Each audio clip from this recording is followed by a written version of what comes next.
Sistem peredaran darah manusia.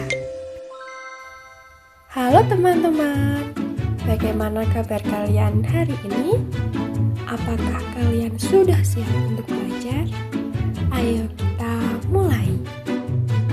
Teman-teman, pernahkah kamu berpikir bagaimana oksigen dan nutrisi dapat tersebar ke seluruh tubuh kita dengan cepat?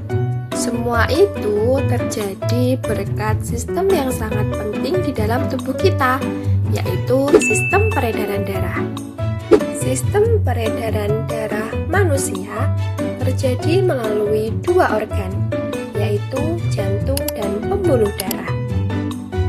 Jantung adalah organ tubuh yang berfungsi untuk memompa darah ke seluruh tubuh. Jantung manusia terletak di dalam rongga dada agak sebelah kiri dengan ukuran kira-kira sebesar kepalan tangan yang beratnya 300 gram. Di dalamnya, jantung memiliki 4 ruang, yaitu serambi kiri, serambi kanan, bilik kiri, dan bilik kanan. Di antara serambi dan bilik jantung, ada pemisah berupa pintu turun yang disebut dengan katup jantung. Katup-katup itu membuka dan menutup seirama dengan denyutan jantung. Selanjutnya adalah pembuluh darah. Pembuluh darah merupakan saluran tempat di mana darah mengalir.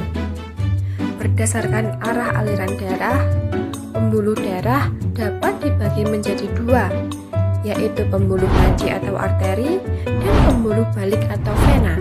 Pembuluh nadi adalah pembuluh yang membawa darah keluar dari jantung.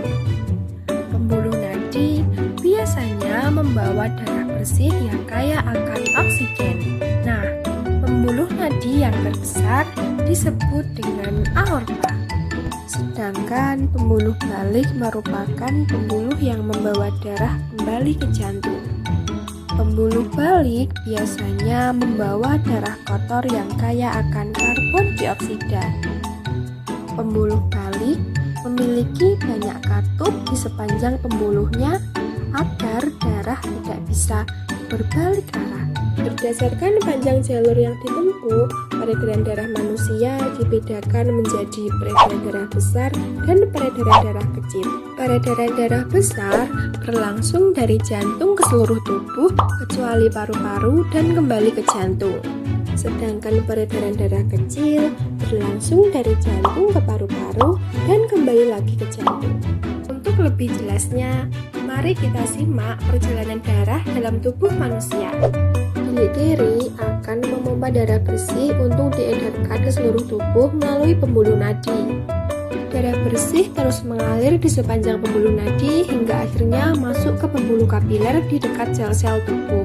Pada pembuluh kapiler terjadi pertukaran zat. Gas oksigen dan nutrisi dalam darah akan masuk ke sel-sel tubuh. Sebaliknya, gas karbon dioksida dan sisa metabolisme lainnya akan keluar dari sel-sel tubuh. Setelah pertukaran tersebut, darah bersih kemudian menjadi darah kotor yang kaya akan karbon dioksida. Darah kotor kemudian dibawa kembali ke jantung melalui pembuluh vena dan masuk ke serambi kanan. Darah kotor di serambi kanan akan masuk ke bilik kanan. Bilik kanan akan memompa darah kotor ke paru-paru melalui arteri pulmonalis. Di dalam paru-paru terjadi pertukaran gas karbon dioksida dalam darah dan gas oksigen. Ini darah kotor kembali menjadi darah bersih yang kaya oksigen. Darah bersih kemudian dialirkan kembali ke jantung melalui vena pulmonalis dan masuk ke serambi kiri lalu masuk ke bilik kiri. Nah, di bilik kiri ini akan kembali memompa darah bersih ke seluruh tubuh. Proses ini akan terjadi secara berulang dan terus-menerus. Wah, ternyata tubuh kita bekerja seperti sebuah mesin pintar, di mana sistem peredaran darah berperan sebagai jalur pengantar yang mengalirkan oksigen dan zat makanan ke seluruh bagian tubuh kita tanpa henti. Nah, setelah mempelajari mengenai sistem peredaran darah manusia, kita kita harus lebih menghargai fungsi tubuh dan menerapkan pola hidup sehat agar kesehatan jantung dan pembuluh darah tetap terjaga. Semoga apa yang kita pelajari hari ini dapat bermanfaat. Terima kasih atas perhatiannya dan sampai jumpa. Bye-bye.